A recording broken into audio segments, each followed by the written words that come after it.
ஒவ்வொருவரிடத்திலையும் அதே இறைநிலைதான் மறைமுகமாக இருக்கிறது. மறைமுகமானா எல்லா செயலும் அதான் நடத்திட்டு இருக்குது. நாம கையை தூக்குறோம், நீங்க நினைக்கிறீங்க கையை தூக்குறதுக்கு என்ன சக்தி இருக்குது. அந்த சக்தி என்பது என்ன கண்ணில் பாக்குறீங்களா? இல்ல. அது போல எல்லா இடத்துலயும் சக்தியாக எல்லா இயக்கங்களுக்கும் காரணமாக இருப்பது எதுவோ அதுதான் இறையாற்றல்.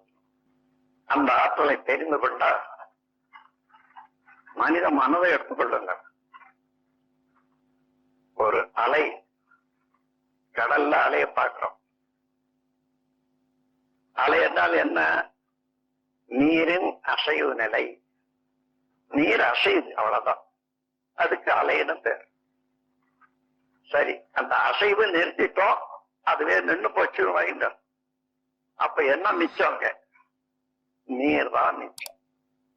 அப்போ ஒரு அலைக்குள்ளாக இருக்கக்கூடியது நீர் தான். உட்பொருளாக உள்ளது நீர். இதுதான் உள்மை. அதே போல இயக்கங்களை எல்லாம் நாம் கழட்டி பார்த்தா எந்த பொருளையும் அதுக்கு அடிப்படையாக இருப்பதுதான் தெய்வ நிலை.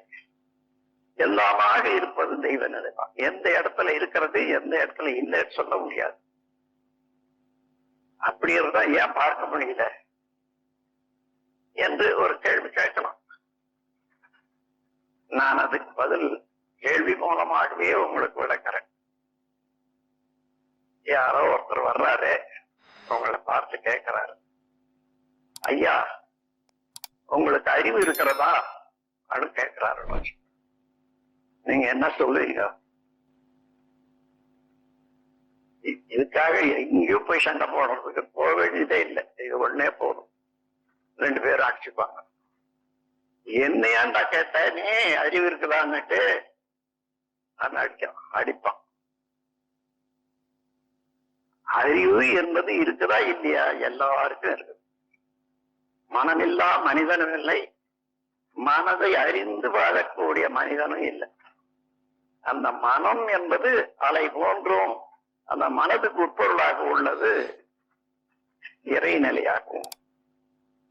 எந்த இடத்தையும் இயக்கங்களை கழிச்சா இயக்கத்துக்கு உட்பொருளாக உள்ளது இறைநிலைதான். அத்தகைய முறையில உள்ள இறைநிலையுடைய ஆற்றலை கவர்ச்சி பார்த்தோம்னா ஒவ்வொரு பொருளையும் ஒழுங்காக இயங்கிக் கொண்டிருக்கிறது. அதை அறிந்து நாம பயன்படுத்த வேண்டியதே தவிர, நாம் சாப்பிடுற சாப்பாடு 7 தாதுக்களாக மாறுதுன்னு தெரிஞ்சுக்கிட்டா எவ்வளவு சாப்பிட்டா மாறும்? ஒரு பவுண்ட் அளவுக்கு அது வரைக்கும் சாப்பிட்டா 7 தாதுக்களாக மாறும். அது 1.25 பவுண்ட் சாப்பிட்டா 1.5 பவுண்ட் சாப்பிட்டா என்ன ஆகும்? தேக்கம் வரும், மாற்றம் அடையாது. தேக்கமுற்றா புளிப்பு ஏறும், புளிப்பு ஏறினா கேஸ் வரும். உடல் முழுவதும் கேஸ் ஏறினா ரத்த கெட்டு போகும். அளவோட சாப்பிட்டா ஒண்ணும் இல்லை, எல்லாம் சரி. அப்ப என்ன? இறையாற்றல் எவ்வாறு இந்த உடல்ல இயங்கி கொண்டிருக்கிறது என்று தெரிந்து கொண்டு அதற்கு ஒத்த வழியே நாம் மதிப்பு கொடுத்து வாழ வேண்டியது. நம்முடைய செயல் அதற்கு ஒத்துதான் இருக்கணுமே தவிர, எந்த இடத்துல இறையாற்றலினுடைய நீதிக்கு முரண்படுகிறதோ மனிதனுடைய செயல், அந்த இடத்துல தோன்றுவதுதான் துன்பங்கள், அந்த இடத்துல தோன்றுவதுதான் வாழ்க்கை சிக்கல்கள். சுருக்கமான இந்த விளக்கத்தை யாரும் மறக்க கூடாது. மறக்காத இருந்தா இயற்கையை ஒத்து போகலாம். ஆகவே இந்த கடவுள் என்ற ஒரு பேராற்றலை பற்றி மனிதன் உணர்ந்து கொண்டால், அதே கடவுள் ஒவ்வொரு உடல்லையும் எப்படி இயக்கத்தை நடத்தி கொண்டு வருகிறது, அந்த இயக்கத்துக்கு மாறாக மனதையோ உடலையோ துன்புறுத்தக்கூடாது என்று தெரிந்து ஒவ்வொருவரும் பிறரை மதித்து வாழக்கூடிய காலம் வந்துட்டுதுன்னா உலகம் எப்படி இருக்கணும் பாருங்க.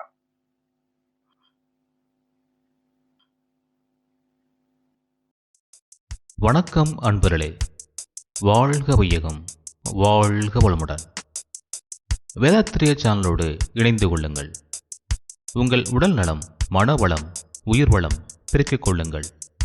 உங்கள் வாழ்க்கையையும் பொருளாதாரத்தையும் உயர்த்திக் கொள்வதற்கான வழிகள் இங்கே சொல்லப்படுகின்றன. இன்றே சப்ஸ்கிரைப் செய்து கொள்ளுங்கள். வாழ்க வளமுடன்.